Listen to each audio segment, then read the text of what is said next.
Hello, I'm Dhony and this is the BBC World Service and welcome to the engineers. And this year we're at the Science Specialist University, Imperial College London, and we're here to focus on the technical revolution defining our era, artificial intelligence. I'm joined by a panel of a world leader in the field and a large enthusiastic audience in Imperial's Great Hall. Already a computer can defeat the world's greatest player at our most complex strategy game, and the first movie written entirely by AI has just been released, and AI may have discovered our first antibiotic in 3 decades, together with our partners, Royal Commission 1851, and we brought engineers at the cutting edge of this field to discuss their work and what it means for us humans. So here we have Yardan and Daffa. They are Indonesian, and they're also from Indonesia. They started their careers working on Mars rovers for NASA, and they are now founder and CEO of Embodied, which is a company that builds emotionally intelligent robots to help with child development. And they are also a principal research scientist at the AI Research Lab, Google DeepMind. They led the team that used AI to defeat the world's best player at the complicated strategy game Go, and is working on artificial general intelligence. And they're also a distinguished professor for AI and health at MIT in the US, and also they created a major breakthrough in detecting early stage breast cancer, and also led the team that used AI to discover what is hoped to be a brand new antibiotic. So please do join me in welcoming him. So Yardan, what is it that made you shift your work to oncology? Sadly, you were in the perfect position to do that, weren't you? Yeah, so actually I started my work at MIT in 2003 as a faculty, and I was working on natural language processing and AI, and in 2014 I was diagnosed with breast cancer, which is unbelievable, and I was treated in one of the best hospitals in the United States, in Massachusetts General Hospital to be exact. And what I discovered going through the treatment was that there was really no AI or not even basic information technology as part of the treatment. Neither the diagnostic, nor the treatment, nor the post-treatment. And after I was treated, I was just totally confused as to what I wanted to do. Because it was the first time I realized that, my life is finite. And I've seen a lot of very sick people there surrounding me. And I was thinking, what can I do? At MGH, this hospital at MIT is just one subway stop away. They are, kind of separated by a bridge. And I'm saying, how come we have all this great technology at MIT, but none of it is actually coming to the hospitals and helping patients? So after I finished my treatment, I still didn't have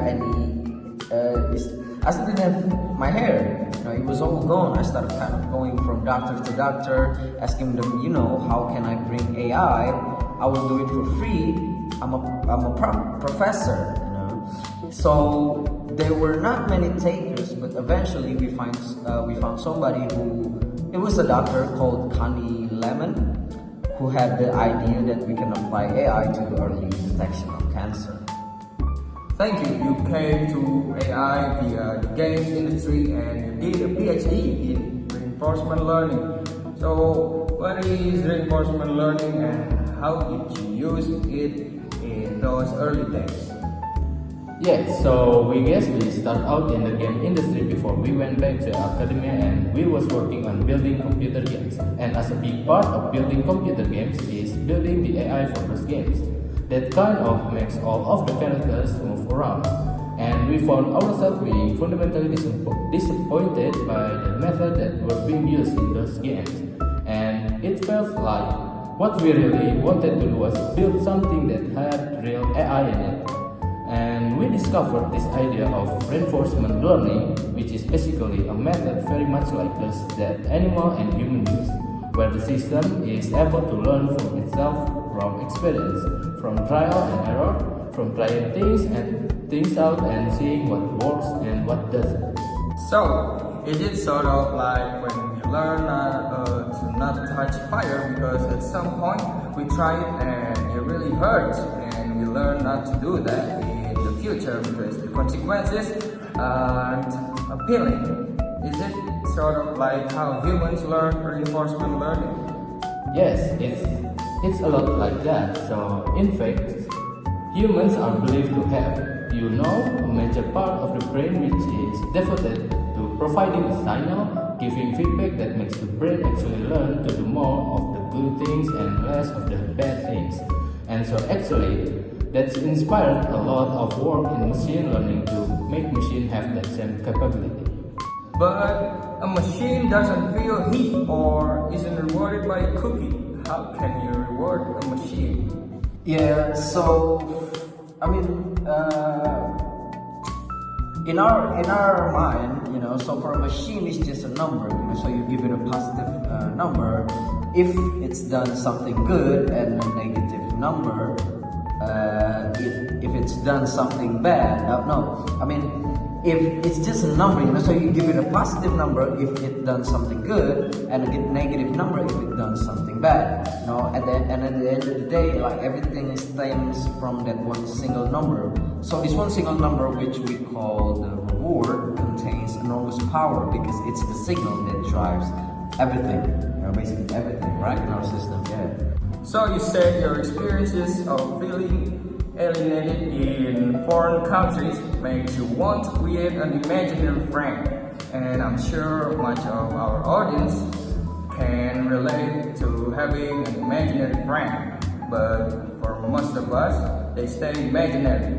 How did you go about making a real one? So, okay, unfortunately, there's a lot of people in need of companionship or therapy, and there's a massive gap of labor force that can provide us. As an example, to use numbers from the US, we know the prevalence of things such as autism is growing rapidly. For example, 10 years ago, it was one out of about 200 kids. Today, it's one out of about 30 kids. So the experiences I had, which was leaving my family at a very young age, living abroad in a society that's amazing. I mean, there's amazing people, but yet you are different, so you are going to be embraced. Yeah, so this is not dissimilar from a child on the autism spectrum that has a hard time expressing themselves or reading emotion from other people.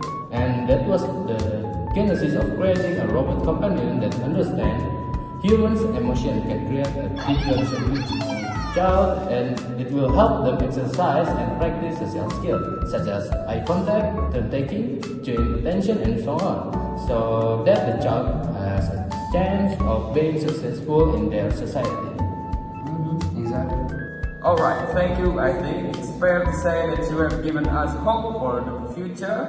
I wish we could take more, but I'm afraid we're out of time. That's it for the Engineers Intelligent Machines at Imperial College London. I am Dhony on behalf of the BBC World Service, our partners, the Royal Commission for the Exhibition of 1851, and my producer Charlie Taylor. Please join me in giving a warm round of applause for a brilliant pioneering AI engineer.